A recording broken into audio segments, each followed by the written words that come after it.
Recovery agent के रूप में आपने गाड़ी की एक किस्त बाउंस हुई, सड़क चलते आपकी गाड़ी उठा ली जाती है, जबकि अपराध है। अगर कोई गाड़ी उठाता है उसके खिलाफ केस होगा। यह पटना हाईकोर्ट ने कहा। कोर्ट को क्यों बोलना पड़ा? यह बात तो बैंक वाला बता सकता था कि सड़क चलते किसी गाड़ी नहीं उठाई जा सकती। ये तो लोन देते समय बताया जा सकता था कि अगर आपकी एक ईएमआई बाउंस हो जाती है तो ये कोई अपराध नहीं होगा, आप उसको बाद में जमा करा सकते हैं, आपकी गाड़ी छीनी नहीं जाएगी, आपके घर पर कब्जा नहीं किया जाएगा। जो काम मैं कर रहा हूं, असल में ये काम सरकार को करना चाहिए, लेकिन सरकार के लोग ये मानकर ही तैयार नहीं। कितनी बड़ी समस्या है। वो तो कहते हैं आप झूठ बोल रहे हो। शुरू में कहते, अब तो नहीं कहते। उन्हें लगता था हम तो अपनी तरफ से बना रहे हैं समस्या। तो मैंने ठीक है, एक काम करते हैं, हम जो लोग परेशान हैं उनकी जानकारी आपके पास ले आते हैं, तब तो आपको यकीन हो जाएगा कि लोग परेशान हैं। और जब 25,000 लोगों की जानकारी भेजी गई तब सरकार को वो नंबर बहुत कम लग रहा था, कोई फर्क नहीं पड़ा। जब संख्या हो गई 50,000 तो सरकार को लगा हाँ कुछ गंभीर समस्या है, यानी कि जो कह रहे हैं उसमें कुछ थोड़ी बहुत सच्चाई है। जब संख्या हुई 1 लाख तो फिर सरकार से जवाब आने शुरू हो गए। वित्त मंत्री से लेटर का जवाब आने लगा, आरबीआई से जवाब आने लगे। जब संख्या हुई 2 लाख तो प्रधानमंत्री कार्यालय से जवाब आने लगे, और अभी 4 लाख से ज्यादा लोग आवेदन कर चुके हैं। सोचिए जिस दिन 1 करोड़ हो जाएंगे उस दिन क्या होगा। जहां मैं खड़ा हूं ना, यहां सरकार खड़ी होगी, सरकार आकर के आपसे कहेगी भाई बताओ क्या करना है। लेकिन वो 1 करोड़ होंगे कैसे, हम उन तक पहुंचेंगे कैसे? मैं वर्धा आ गया, लेकिन मैं आपके गली मोहल्ले में तो नहीं आ सकता, एक एक घर तो नहीं जा सकता। आप जा सकते हो, आप तो अपने गली मोहल्ले में रहते हो ना। बस इतना सा कर लो कि अपने आस पड़ोस के 100, 200, 500 लोगों को ये जानकारी दे दो बस कि भाई अगर कर्जा है तो कोई गलत कदम मत उठाना, कर्जा है तो परेशान मत होना, देश में निःशुल्क कर्ज मुक्त भारत अभियान चल रहा है। बस इतनी जानकारी दे दो। कोई फॉर्म का लिंक भी देने की जरूरत नहीं, अगर तुम नहीं देना चाहते। ये भी बताने की जरूरत नहीं तुम्हारे ऊपर कर्जा है, कुछ भी मत बताओ। जितने तुम्हारे व्हाट्सएप के ग्रुप हैं उनमें ही डाल दो कि भाई गूगल पे सर्च कर ले कर्ज मुक्त भारत अभियान। जैसे वो गूगल पे सर्च करेगा उसे फॉर्म का लिंक भी मिल जाएगा, मेरी वीडियोस भी मिल जाएंगी, सारी जानकारी वहीं पर मिल जाएगी। अब आपको कोई और लिंक देने की जरूरत नहीं है। लेकिन ज्यादा से ज्यादा लोगों तक जानकारी पहुंचाओ। हम बहुत सारे लोगों तक पहुंच नहीं पा रहे। ये जो घटना घटी आज अखबार में आ जाइए, कल की घटना है, हम उस व्यक्ति तक नहीं पहुंच पाए, उसे पता ही नहीं चला। और मैं एक दावे के साथ कह सकता हूं, अगर उस व्यक्ति को पता होता कि कोई व्यक्ति कर्जा मुक्ति अभियान चला रहा है तो वो अपने परिवार को नहीं मारता, वो आत्महत्या नहीं करता। कम से कम एक उम्मीद तो होती कि कोई है जो हमारी लड़ाई लड़ रहा है, आज नहीं तो कल शायद कर्जा माफ हो जाएगा। और मैं जहां भी जा रहा हूं लोगों को यही बता रहा हूं, मुझे नहीं मालूम कब होगा, लेकिन मैं आपको एक बात दावे के साथ कह सकता हूं, आज नहीं तो कल सरकार को जनता का कर्जा माफ करना पड़ेगा। अब कोई विकल्प नहीं है। क्यों? क्योंकि सरकार के ऊपर दबाव पड़ने लगा है। और हमने इसी महीने की 30 तारीख लास्ट डेट दी है। जंतर मंतर आप में से कुछ लोग आए थे कार्यक्रम में, मैंने मना किया था दिल्ली से बाहर से लोग मत आना, फिर भी दिल्ली से बाहर से भी सैकड़ों की संख्या में लोग थे। वहां आपने कार्यक्रम देखा होगा, हजारों लोग थे वहां पर, हजारों लोग। पुलिस ने बैरिकेडिंग की हुई थी, हजारों लोग पहुंचे। और वहां सबके सामने हमने तय किया कि सरकार को 30 तारीख तक का अल्टीमेटम दे दिया जाए। 30 जून तक का समय है सरकार के पास। सरकार तय कर ले उसे जनता का कर्जा माफ करना है कि नहीं करना। अगर सरकार कोई निर्णय नहीं लेती है तो फिर हम निर्णय लेंगे कि अब सरकार का क्या करना है। जनता का कर्जा माफ तो करना पड़ेगा, और कोई विकल्प नहीं है। और मैं कोई अपने लिए नहीं मांग रहा, मेरे ऊपर कर्जा नहीं है, कलीम भाई के ऊपर कर्जा नहीं है, आपके प्रदेश प्रभारी है अरविंद जी, इनके ऊपर कोई कर्जा नहीं है, अक्षय के ऊपर, आपके लोकसभा प्रभारी है, कोई कर्जा नहीं है, मेरी टीम के किसी साथी पर कोई कर्जा नहीं है। हम जनता की लड़ाई लड़ रहे हैं। और मैंने बार बार कहा, अपने लिए तो जानवर भी जी लेते हैं यार, हैं, जानवर भी अपने लिए लड़ाई लड़ते हैं, अपने बच्चों की लड़ाई लड़ते हैं। इंसान वो है जो दूसरों की लड़ाई लड़े, जो दूसरों का साथ दे, जो दूसरों का सहयोग करे। और बापू ने, महात्मा गांधी जी ने हमें यही तो सिखाया। उन्होंने अपने लिए थोड़े लड़ाई लड़ी थी भाई, उन्हें तो पता था, वो बैरिस्टर थे, अच्छी कमाई कर रहे थे, अच्छा स्टेटस था, साउथ अफ्रीका में रहते रहते क्यों आए थे? आम जनता के लिए, आम जनता की लड़ाई लड़ने के लिए। समाज में से कुछ लोगों को आगे आना पड़ेगा। जैसे मैंने कहा कि मैं अपनी तरफ से एक एक जगह जा रहा हूं, लोगों से मिल रहा हूं, बात कर रहा हूं, लेकिन आपको भी लोगों तक ये जानकारी पहुंचानी पड़ेगी। 3-4 चीजें हैं जो हम मदद कर रहे हैं, वो भी बता देता हूं ताकि तुम्हें पता रहे कर्जा मुक्ति अभियान मदद कैसे करता है। लोग सवाल पूछते हैं कि मैं एक फॉर्म भर दूंगा, मेरा लोन माफ हो जाएगा, मैंने आज फॉर्म भरा, कल से मैं ईएमआई देनी बंद कर दूं। मैं आपको सही तरीका बताना चाहता हूं कि कर्जा माफी का नियम क्या है और हम क्या क्या मदद कर रहे हैं। 4 स्तर पे हम मदद कर रहे हैं आपकी। पहली मदद क्या है? सरकार को यह बताने की कोशिश कर रहे हैं कि कितने लोग कर्जे के अंदर हैं। उसके लिए हम क्या कर रहे हैं, आपके फॉर्म भर करके जो जानकारी आप लिख कर देते हैं वो जानकारी सरकार को दी जाती है। आज भी मैं आपको फाइल नंबर दूंगा, आपका जो फाइल वित्त मंत्रालय भेजी गई है, जिनको फाइल नंबर नहीं मिला वो फाइल नंबर लेकर के जाना। जिन लोगों ने भी 31 मई तक फॉर्म भरे हैं, 31 मई तक के फॉर्म हमने जमा करा दिए, जो जून में भरे जाएंगे उनके फॉर्म जुलाई में जमा करा देंगे। सरकार को पहला काम हम ये कर रहे हैं आपकी मदद करने का कि आप परेशान हैं, ये सरकार को सपना नहीं आएगा। वर्धा में कोई आदमी कर्जे के कारण परेशान है, ये वित्त मंत्री को सपने में नहीं आने वाला है, प्रधानमंत्री को सपने में नहीं आने वाला। उन तक जानकारी पहुंचानी पड़ेगी और उन तक जानकारी पहुंचाने का पहला काम हम कर रहे हैं, पहली मदद कर रहे हैं, निःशुल्क कर रहे हैं। दूसरा काम क्या कर रहे हैं, जो लोग कर्जे की दलदल में फंसे वो फंसे कैसे। ज्यादातर लोगों को लगता है उनकी गलती है, उन्हें एहसास कराने की कोशिश की जा रही है आप कर्जे की दलदल में फंसे, इसमें आपकी गलती नहीं है, इसके लिए सरकार की गलत नीतियां जिम्मेदार हैं। और कैसे गलत नीतियां जिम्मेदार हैं? ज्यादातर लोगों ने बताया कि साहब हमारा व्यापार अच्छा चल रहा था, नौकरी चल रही थी, काम धंधा चल रहा था, लेकिन पहला झटका लगा जब 2016 में नोटबंदी करी गई। नोटबंदी के बाद व्यापार कम हो गए, नौकरियां छूटनी शुरू हो गई, हम कर्जे की दलदल में फंसे। कई लोगों ने कहा वो झटका झेल गए, उससे हमें फर्क नहीं पड़ा, लेकिन जो दूसरा झटका लगाया जीएसटी के रूप में, उससे हमारा व्यापार तबाह हो गया। जिस कंपनी में हम काम करते थे वो कंपनियां बंद हो गई, हमारी नौकरियां छूट गई, जीएसटी ने हमारी कमर तोड़ी। कई व्यापारियों ने कहा नहीं उससे भी फर्क नहीं पड़ा हमें, लेकिन ये जो लॉकडाउन लगाया गया, इस लॉकडाउन ने हमारी कमर तोड़ कर रख दी। लॉकडाउन ने हमें कर्जे की दलदल में फंसा दिया। यहां जितने लोग भी बैठे हैं ईमानदारी से बताना, इन तीन में से कोई ना कोई कारण होगा। और सरकार के लोग क्या कह रहे हैं? सरकार के एक मंत्री कहते हैं कि भारत में कोरोना से, लॉकडाउन से किसी की आर्थिक स्थिति पर कोई फर्क नहीं पड़ा। मैं समझ नहीं आता मुझे कि ये लोग कहां जाकर के बात करते हैं। किसी भी मार्केट में चले जाए, वर्धा की किसी मार्केट में चले जाए, नागपुर की किसी मार्केट में चले जाए, पता चल जाएगा। व्यापारी से पूछ ले व्यापार पहले कितना था और अब कितना, वो बता देगा व्यापारी। और यहां जितने लोग बैठे ईमानदारी से बताओ, लॉकडाउन से फर्क पड़ा कि नहीं पड़ा? भाई हाथ खड़े करो, कितने लोगों को लगता है लॉकडाउन से फर्क पड़ा? अब ये देखो, ये सरकार के लोग देख ले, हाथ खड़े करो, दिखा दो भाई सबको। ये इतने लोग हैं, ये मानते हैं लॉकडाउन से फर्क पड़ा। और यहां 100 में से 100 मानते हैं। 4 लाख के 4 लाख लोग जो जुड़े हमारे साथ, वो ये मानते हैं कि लॉकडाउन के कारण फर्क पड़ा। सच्चाई को स्वीकार करना पड़ेगा। तो दूसरा काम क्या कर रहे हैं? सरकार को यह सच्चाई बताने की कोशिश कि कहीं कोई व्यक्ति परेशान है कर्जे के कारण, और परेशानी का कारण जो है वो व्यक्ति खुद नहीं है। और व्यक्ति को भी बताने की कोशिश कि आप कर्जे की दलदल में फंसे, इसमें आपकी गलती नहीं है। इसलिए कोई गलत कदम नहीं उठाना, लोगों को बचाने की कोशिश की जा रही है। और आप लोगों की दुआ से पिछले 1 साल में लगभग 30,000 ज्यादा लोगों को हम आत्महत्या करने से बचा चुके हैं साहब। 30,000 ज्यादा लोगों को बचा चुके हैं। कल भी मैं दिल्ली में था, जनता दरबार लगा था, आपने वीडियो देखा हो, फोटो देखा हो, सैकड़ों लोग आए वहां भी मिलने। एक बच्ची आई, रोने लगी आकर के, बैठ करके मेरे सामने, कहते सर जिंदा हूं तो सिर्फ इसलिए कि आपकी एक वीडियो देख ली थी, मुझे लगा एक उम्मीद है, कोई व्यक्ति है जो हमारी लड़ाई लड़ रहा है, नहीं तो मैं मर जाती। एक सज्जन आया, वो कहते मैं इंग्लैंड में रहता था, मैंने आपकी वीडियो देखी, मैं अपनी प्रॉपर्टी सब कुछ छोड़ चुका था, मुझे लगा कि अब जीवन बचेगा नहीं। उस दिन से वापस आया इंडिया में, आपके जो रणनीतियां बताई उस पर काम करना शुरू करा, और कम से कम आज मैं जिंदा हूं। अच्छा लगता है कि किसी का जान बचा पा रहे हैं, लेकिन दुख भी होता है, बहुत सारे लोगों की जान नहीं बचा पा रहे, बहुत सारे लोगों तक नहीं पहुंच पा रहे। बस ये बताने की कोशिश है कि आप कर्जे की दलदल में फंसे, इसमें आपकी गलती नहीं है। भाई लॉकडाउन आपने तो नहीं लगाया ना, जीएसटी आप तो नहीं लेके आए, नोटबंदी आपने तो नहीं करी। जब कोई गुनाह आपने नहीं करा तो सजा आपको क्यों मिले? सरकार की गलत नीतियों के कारण लोग कर्जे की दलदल में फंसे हैं, इसमें आपकी गलती नहीं है। सरकार की गलत नीतियों की सजा अपने आप को मत दीजिए। कोई गलत कदम नहीं उठाना। और किसी को दिक्कत आ रही हो, रहने की दिक्कत आ रही हो, खाने की दिक्कत आ रही हो, कोई और समस्या आ रही है, मेरी टीम के साथियों से संपर्क करो, मुझसे संपर्क कर लो, तुम्हारे रहने खाने की व्यवस्था भी करा दूंगा। कम से कम कोई गलत कदम मत उठाओ बस।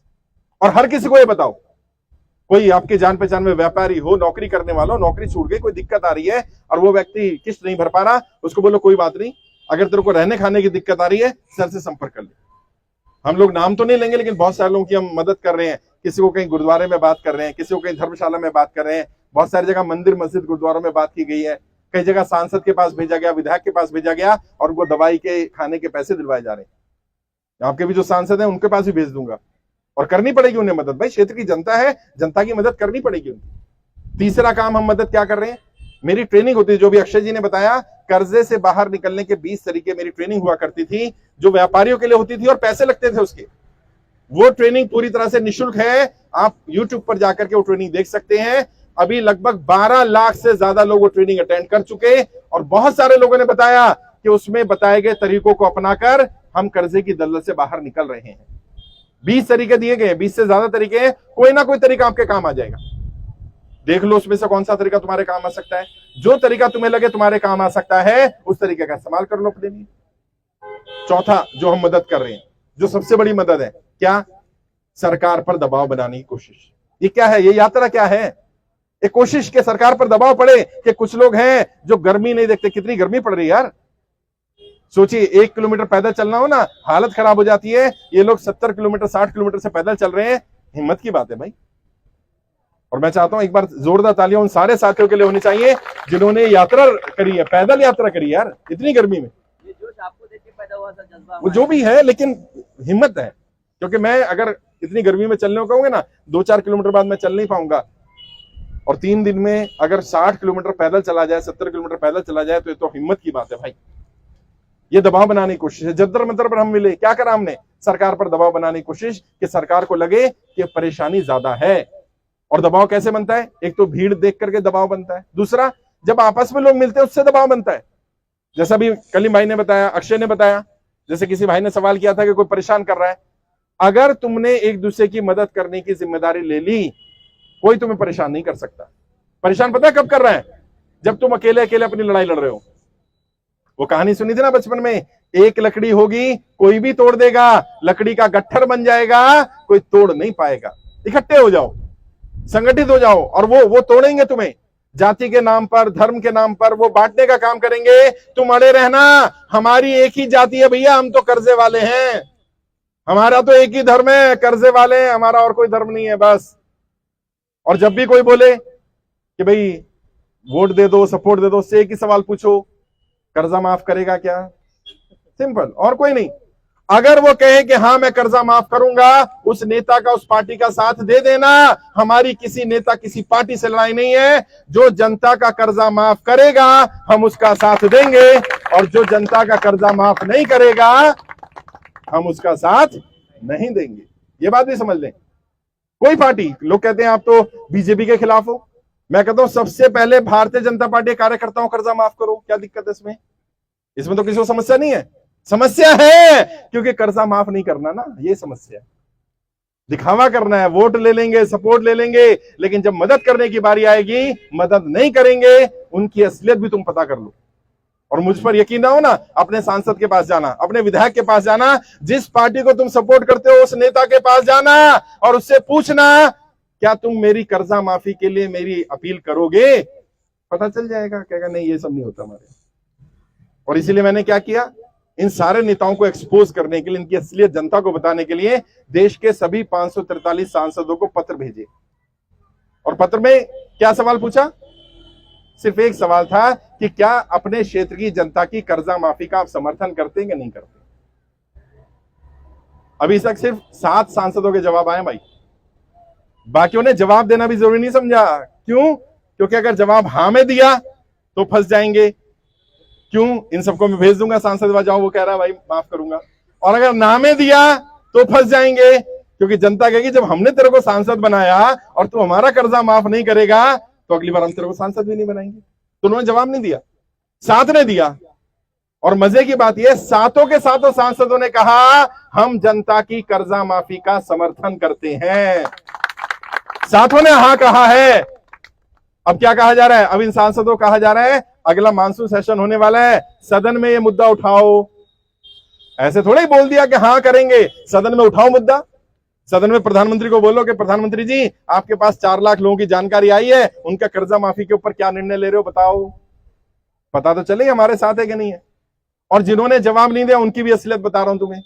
मैंने पत्र में एक लाइन और लिख दी थी। मैं पॉलिटिकल ट्रेनर हूं, मैं नेताओं को ट्रेनिंग देता हूं, मैं जानता हूं इनकी नब्ज का है। मैंने पकड़ ली थी नब्ज। क्या लिखा था मैंने लिखा था कि आप जनता की कर्जा माफी में उनके साथ हैं कि नहीं है, 7 दिन के अंदर जवाब दे दे। अगर आपका जवाब नहीं आता है तो माना जाएगा आप जनता के साथ नहीं है। तो जो जवाब नहीं दे रहे सांसद वो भी सुन ले। सांसद महोदय, अगर जनता को पता चल गया कि आप जनता के साथ नहीं है तो फिर जनता भी आपका साथ देने वाली नहीं है। ये बात समझ ले सांसद। और वर्धा के सांसद को भेजा गया, जवाब नहीं आया अभी तक। जो भी जवाब आएगा, हाँ में आए या ना में आए, पूरे वर्धा में पोस्टर लगाए जाएंगे और जनता को बताया जाएगा सांसद जी जनता के साथ है कि नहीं है।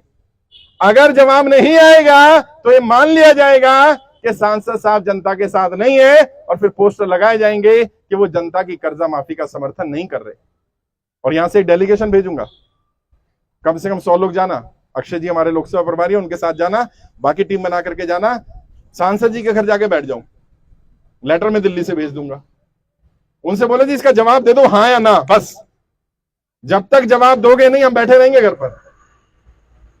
हमें करना कुछ नहीं है, हमें तो असलियत बतानी है इनकी कि ये जनता के साथ है कि नहीं है। और अगर उसने जवाब हाँ में दिया तो उसे सदन में मुद्दा उठवाएंगे, और अगर ना में दिया तो फिर जनता को बताएंगे कि ये सांसद ये कह रहा है कि मैं जनता की कर्जा माफी का समर्थन नहीं करता, मैं तो अमीरों की कर्जा माफी का समर्थन करता हूं। फिर सांसद वोट भी अमीरों से ले जाकर के। जनता पे बस मत आना वोट लेने भाई। और सारे सांसद सुन रहे हैं, रिकॉर्डिंग कर रहे हैं, सुन लेंगे, उन तक पहुंच जाएगी। सारे सांसद ये बात कान खोलकर सुन ले, अगर जनता की कर्जा माफी पर आपने उनका साथ नहीं दिया तो कल जनता भी आपका साथ देने वाली नहीं है। ये बात कान खोल के सुन ले सांसद।